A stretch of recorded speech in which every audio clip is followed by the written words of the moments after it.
के 45वें दिन बड़ी कार्रवाई की गई है।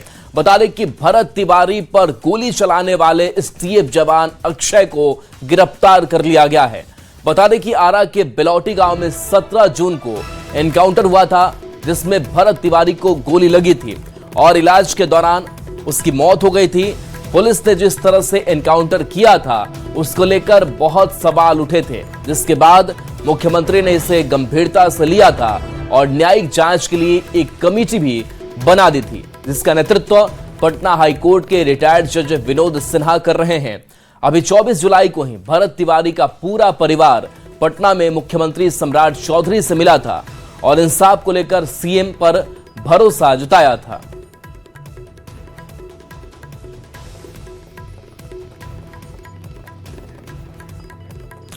तो भरत तिवारी एनकाउंटर में आरोपी एसटीएफ जवान अक्षय कुमार को गिरफ्तार कर लिया गया है, जिसके बाद भरत के परिवार ने इंसाफ मिलने की उम्मीद जताई है। भरत तिवारी के भाई और मां ने कहा है कि गिरफ्तार अक्षय कुमार ने ही 17 जून को पहली गोली मारी थी, जिसके बाद दूसरे कई पुलिसकर्मियों ने गोली चलाई थी और 5 गोली लगने से भरत तिवारी की मौत हुई थी। अब भरत का परिवार सभी आरोपी को फांसी की सजा देने की मांग कर रहा है। साथ ही भरत के परिवार ने कहा है कि मुख्यमंत्री सम्राट चौधरी से मुलाकात के बाद ही कार्रवाई हुई है और अब उन्हें इस मामले में इंसाफ की और ज्यादा उम्मीद जगी है। अक्षय कुमार पहला गोली उहे मरले बा, अक्षय कुमार ओकरा बाद डीएसपी दूसरका गोली मरले बा, ओकरा बाद ई मलकार मरले बड़न गोली, तीसरा गोली और 5 गो का गोली मारा रहे। हम ये कहना चाहते नहीं, खुशी भइल गिरफ्तारी हो गई तो सब लोग के सजाई मौत हो जाई तो और खुशी होगी हमरा। हम सबके फांसी चाहता नहीं। मुख्यमंत्री से मिलने के बाद ये सारी हाँ, मुख्यमंत्री से मिलनी तबे हमरा इंसाफ मिला। हाँ, मुख्यमंत्री पर हमरा विश्वास। आगे हम चाहता नहीं जेकर में हाथ बा, जे मरले बा ओकरा फांसी होके चाहिए, उन लोग के छुटकारा ना होके के चाहिए। हमरा ये मांग बा बस। जी, हमें तो सुनकर बहुत अच्छा लगा कि मतलब सरकार द्वारा कार्रवाई की जा रही है और हम यही चाहेंगे कि आगे भी जो भी लोग भी इसमें शामिल हो सबकी गिरफ्तारी हो और जहाँ तक हमारे फैमिली के द्वारा मांग है कि फांसी की सज़ा दी जाए उनको। हम यही चाहते हैं कि बस जो भी है इसमें सबकी फांसी हो। मतलब अब उम्मीद जगी है। हाँ बिल्कुल उम्मीद जगी है। हाँ बिल्कुल उम्मीद जगी है। उठ रहे थे कि मुख्यमंत्री से मिलने से कुछ नहीं होगा, न्याय नहीं मिलेगा, क्या लगता है? नहीं, अभी तक तो मतलब हमें भी लग रहा था कि नहीं होगा। पूरी तरह से भरोसा हो जाएगा तब जब सबकी फांसी हो जाएगी। यहाँ के एसडीएम जगदीशपुर के और यहाँ के एसएचओ ये भी गोली चलाए हैं। एसएचओ जो शाहपुर के थाने के हैं, ये दूसरी गोली मारी है इन्होंने, तो इनकी भी जल्द से जल्द गिरफ्तारी होनी चाहिए। हाँ, जो पहला गोली मारा था भारत भूषण को गिरफ्तार हो गया है। हाँ। क्या नाम है? अक्षय कुमार। हाँ। क्या कहिएगा इस पे? उम्मीद जगी है कि? हाँ, थोड़ा बहुत जगी है। हाँ। अरेस्टिंग के बाद हाँ। जितना दोषी लोग है सबका अरेस्टिंग होगा। हाँ। अरेस्टिंग हाँ, पहला गिरफ्तारी अक्षय कुमार, इसी ने पहले गोली मारी थी मेरे देवर को। गिरफ्तारी की मांग आपको? हाँ, हम लोग यही मांग है सबका जो दोषी है सबको गिरफ्तार करके सबको फांसी की सजा दी जाए। भरत तिवारी पर गोली चलाने वाले एसटीएफ जवान की गिरफ्तारी पर राजनीतिक बयानबाजी भी तेज हो गई है।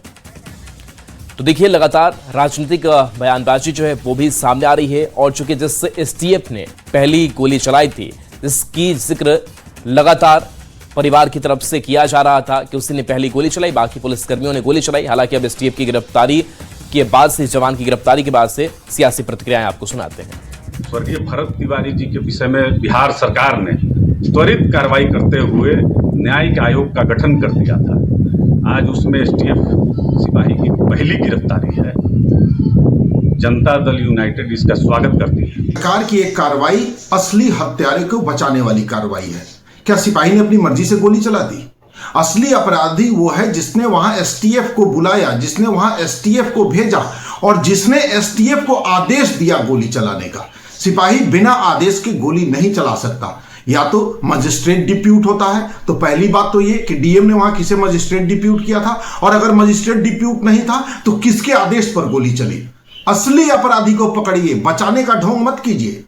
सरकार कहीं ना कहीं अपने ही कार्यों से ये स्पष्ट कर रहा है कि भरत तिवारी मामले में जो विपक्षी दल पहले से कहते आ रहे थे कि फर्जी इनकाउंटर है, उसको अब सरकार ने भी माना है। और सरकार ने माना इसी कारण से एसटीएफ जवान की गिरफ्तारी की गई है। लेकिन इस मामले में जिन अधिकारी पदाधिकारी पर एफआईआर दर्ज हुए हैं उन पर कार्रवाई क्यों नहीं हो रही है, सरकार को स्पष्ट करना चाहिए।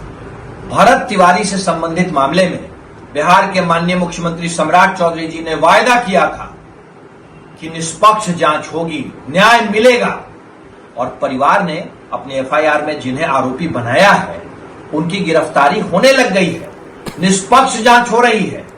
भरत तिवारी जी की माताजी ने जिस एसटीएफ के जवान को आरोपी बनाया उसकी गिरफ्तारी हो चुकी है। पुलिस और प्रशासन निष्पक्षता के साथ अपना काम कर रही है।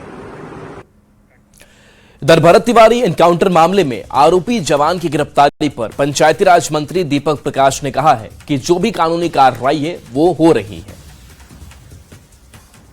चल रही है, न्यायिक जांच भी चल रही है, उसके आलोक में जो भी कदम उठाने की जरूरत होगी कदम उठाया जाएगा। कार्रवाई चल रही है, न्यायिक जांच भी चल रही है, उसके आलोक में जो भी कदम उठाने की जरूरत होगी कदम उठाया जाएगा। चले बढ़ते आगे। बिहार के युवा मंत्री दीपक प्रकाश इन दिनों सुर्खियों में है। किसी काम या कारनामे को लेकर नहीं बल्कि मंत्री पद पर होने को लेकर है, क्योंकि दीपक प्रकाश ना तो विधायक है ना ही विधान परिषद के सदस्य हैं, फिर भी वे सम्राट चौधरी सरकार में पंचायती राज मंत्री हैं। ऐसे में उनके मंत्री पद को लेकर दी गई चुनौती की याचिका पर सुप्रीम कोर्ट ने सुनवाई के दौरान पूछा कि आखिर किस हैसियत से दीपक प्रकाश बिहार में मंत्री बने हुए हैं। सुप्रीम कोर्ट की इस टिप्पणी को लेकर जब दीपक प्रकाश से सवाल पूछा गया तो मामला कोर्ट का बताते हुए सीधे जवाब देने से बचते नजर आए। हालांकि विपक्ष की ओर से भी सवाल उठाए जाने के मुद्दे पर कहा कि इसका फैसला कोर्ट और सरकार को करना है, ना कि विपक्ष के किसी दल को। सुनवाई चल रही है, सब जुडिस मैटर, इसमें बहुत कुछ बोलना मेरे लिए संभव नहीं होगा। जो भी जवाब देना होगा कोर्ट में दिया जाएगा। इसकी सुनवाई फिर आगे होनी है सुप्रीम कोर्ट में, और सुनवाई होगी इसमें जो भी वहाँ पे होगा उसमें। तो बिहार सरकार जवाब देगी उसका कोर्ट में। सर, आरजेडी के नेता ने कहा कि उनको नैतिकता के आधार पर इस्तीफा दे देना चाहिए। उसके भाई जो कोई जवाब औचित्य नहीं है। जो कुछ भी है बिल्कुल संविधान के प्रावधानों के हिसाब से और एनडीए के तमाम गठबंधन के तमाम नेताओं के आशीर्वाद से पद पे हैं, और आगे भी इसमें जो कुछ भी कार्रवाई चल रही है उसका जवाब सुप्रीम कोर्ट का। इसका निर्णय सुप्रीम कोर्ट को करने दीजिए, राष्ट्रीय जनता दल के लोगों को मत करने दीजिए इसका निर्णय। इसकी सुनवाई चल रही है, सब जुडिस मैटर, इसमें बहुत।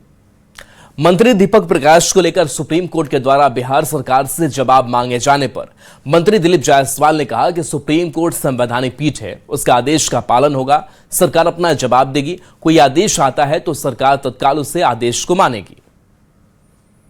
सुप्रीम कोर्ट एक संवैधानिक पीठ है, इसलिए सुप्रीम कोर्ट के ऊपर कोई टीका टिप्पणी नहीं हो सकता।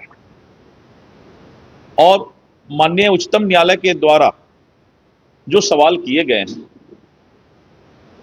तो न्यायिक प्रक्रिया के तहत उनका जवाब वहां पर बिहार सरकार देगी, और माननीय न्यायालय का जो फैसला होगा वो बिहार सरकार मानने का काम करेगी। और शैलेंद्र हमारे साथ फोन लाइन पर जो रहे न्यूज 18 संवाददाता। शैलेंद्र, सुप्रीम कोर्ट का साफ कहना है कि आखिर कैसे मंत्री पद पर अभी भी बने हुए हैं जब किसी सदन के वो सदस्य नहीं है, क्या कुछ चल रहा है बिहार की राजनीति में भी, और किस तरीके की प्रतिक्रिया दीपक प्रकाश की भी, हालांकि बहुत कुछ बोलने से बचते नजर आए।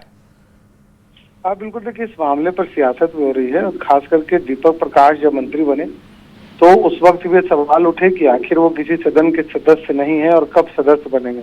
माना जा रहा था कि जो सीटें अभी खाली हुई उस पर दीपक प्रकाश को विधान परिषद का सदस्य बनाया जा सकता है, लेकिन जब दोबारा मुख्यमंत्री के पद पर सम्राट चौधरी ने शपथ ली उसके बाद भी उन्हें किसी सदन का सदस्य नहीं बनाया गया। और यदि हम उनके पूरे कार्यकाल को शुरुआती दौर से देखें तो 6 महीने का वक्त बीत गया, और इसी को लेकर के सुप्रीम कोर्ट की तरफ से सरकार से जवाब भी मांगा गया है। हालांकि इस मामले पर विपक्ष के द्वारा भी आरोप लगाए जा रहे हैं, लेकिन खास करके सत्ता पक्ष और दीपक प्रकाश की बात करें तो उन्होंने कहा कि इस मामले पर सरकार अपना जवाब देगी। मतलब साफ है कि सुप्रीम कोर्ट के अब आगे जब सरकार के जवाब देने के बाद सुप्रीम कोर्ट से क्या कुछ कहा जा सकता है, कहीं न कहीं अब उसका भी इंतजार बिहार की सियासत को है, दीपक प्रकाश को है, क्योंकि सरकार के मंत्री हैं दिलीप जायसवाल, उन्होंने साफ तौर पर कहा कि जो भी सुप्रीम कोर्ट का आदेश होगा जो निर्देश दिया जाएगा उसका पालन किया जाएगा। तो कुल मिलाकर के अब देखना होगा कि सरकार सुप्रीम कोर्ट में क्या जवाब देती है और उसके बाद सुप्रीम कोर्ट की तरफ से क्या कुछ इस पूरे मामले में कहा जाता है। जी चलिए, शुक्रिया इस अपडेट के लिए आपका।